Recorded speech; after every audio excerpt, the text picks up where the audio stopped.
យើងមានម្ទេសធម្មតាហើយនឹងម្ទេសម៉ាឡេនេះអានឹងបើសិនជាបងប្អូនមានដាក់មកវាធ្វើឲ្យទឹកប្រហុករបស់យើងនឹងខាប់ល្អក្លិននឹងក៏ឈ្ងុយដែរហើយខ្ទឹមសខ្ទឹមក្រហមយើងដាក់រៀងច្រើនបន្តិចមកណាបងប្អូនមុខនឹងហើយបើថាម្ទេសដៃនាងវិញអានឹងវាហល់អញ្ចឹងឲ្យបងប្អូនដាក់តិចច្រើនតាមចំណង់ចំណូលចិត្តទេយើងសេរីមើលយើងចេះហល់ប៉ុណ្ណាដាក់ប៉ុណ្្នឹងទៅសម្រាប់គ្រឿងទាំង4មុខហ្នឹងយើងយកវាមកលីងលើភ្លើងអត់មានដាក់ទឹកដាក់ប្រេងឆាអីទេលីងប្រហែលជាខ្ទង់4ទៅ5នាទីតោះតែវាឡើងសបកលាតមកល្មមចាំយើងយកវាទៅកិនហើយនៅក្នុងនេះខ្ញុំបន្ថែមទឹកបន្តិចដែរបងប្អូនដើម្បីឲ្យវាកិនទៅបានម៉ត់ល្អ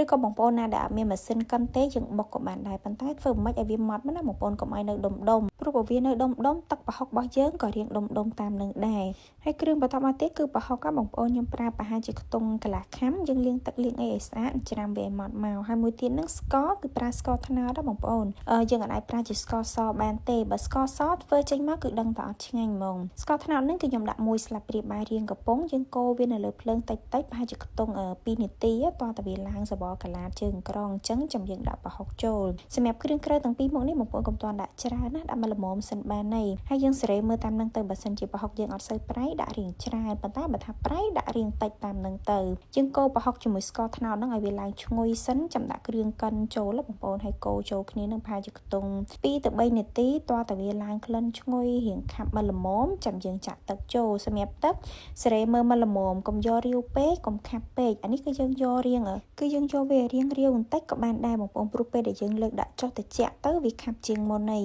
អញ្ចឹងបើសិនជាយើងយកខាប់នៅលើភ្លើងដាក់ចុះត្រជាក់ទៅកាន់តែខាប់ជាងមុនទៀតហើយសម្រាប់គ្រឿងគឺខ្ញុំបន្ថែមតែប៊ីចេង1ស្លាបព្រាកាហ្វេកន្លះទេបងប្អូនមើលថាស្ករគឺវាផ្អែមហើយប្រហុកវាប្រៃស្រាប់ហើយអញ្ចឹងយើងអត់មានចាំបាច់ត្រូវថែមថយទឹកត្រីអំបិលអីទៀតទេបងប្អូននិយាយទៅប្រើតែប្រហុកស្ករត្នោតជាមួយនឹងប៊ីចេងហ្នឹង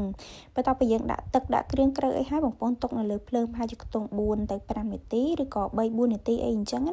ឲ្យវារៀងខាប់ជាងមុនបន្តិចទៅបានរសជាតិរបស់វានឹងរៀងដិតបើសិនជាយើងដាក់វាពុះភ្លាមលើកដាក់ចុះផ្លែតគឺអត់សូវឆ្ងាញ់ទេហើយសម្រាប់រសជាតិបងប្អូនភ្លក់មើលថែមថយតាមនឹងទៅរសជាតិគឺខ្ញុំយករៀងប្រៃផ្អែមអញ្ចឹងណាគ្រាន់ថានេះអត់ប្រៃខ្លាំងទេប៉ុន្តែធ្វើម៉េចឲ្យវាបានរៀងដិតប្រហុកបន្តិចហើយសម្រាប់នំបញ្ចុកទឹកប្រហុកគឺញ៉ាំជាមួយបន្លែមានដូចជាស្ពៃក្តៅផ្កាស្ពៃសណ្តែកគួរយើងមានពោតបារាំងអីហ្នឹងបងប្អូនហើយបន្លែទាំងអស់ហ្នឹងគឺត្រូវយកមកស្រោះគ្រាន់ថាយើងស្រោះឲ្យយូរពេកទេបងប្អូនស្រោះហ្នឹងយកតែឆ្អិនមកល្មមបានហើយអានេះបើសិនជាវាអាលួយជ្រុលញ៉ាំអត់សូវឆ្ងាញ់ទេវារៀងផុយអីអញ្ចឹងណាបន្ទាប់ពីយើងស្រោះបន្លែរួចរាល់ហើយអីដែលសំខាន់គឺនំបញ្ចុកសម្រាប់នំបញ្ចុកគឺត្រូវតែស្រោះហ្មងបងប្អូនបើសិនជាយើងយកទាំងច្បាយហ្នឹងយកទៅស្រូបជាមួយទឹកប្រហុកហ្មងអត់ឆ្ងាញ់ទេបងប្អូនដោយសារតែច្បាយវារៀងដុំជាប់គ្នាអញ្ចឹងណាហើយសម្រាប់ទឹកប្រហុកគឺយើងអត់ស្រូបរបៀបដូចទឹកស្លខ្មែរឬក៏ទឹកស្លការីអីទេយើងស្រូបរៀងជោគប៉ុន្តែបើថាទឹកប្រហុកវិញស្រូបតែមួយល្មមទេអត់ស្រូបរបៀបអត់មានទឹកស្លទឹកអីច្រើនអញ្ចឹងណាហើយអីដែលសំខាន់មួយទៀតគឺត្រីអណ្ដែងណាបងប្អូនត្រីអណ្ដែងហ្នឹងយើងអាំងវារៀងក្រៀមបន្តិចក៏បានដែរសម្រាប់ខ្ញុំនេះដំបូងខ្ញុំថាអាំងយកមកល្មមទេបងប្អូនប៉ុន្តែដោយសារខ្ញុំដាក់ក្នុង microwave ខ្ញុំចុចច្រឡំ function ទៅជាដាក់ដុតវិញមានណាឡើងស្រួយប្រោកដូចត្រីឆ្អើរអញ្ចឹងណាបងប្អូនប៉ុន្តែដល់ពេលញ៉ាំទៅឆ្ងាញ់ជាងត្រីអាំងធម្មតាទៀតបងប្អូនស្រួយយកមកញ៉ាំជាមួយនំបញ្ចុកទឹកប្រហុកអញ្ចឹងហាក់ឡើងត្រូវគ្នាហ្មង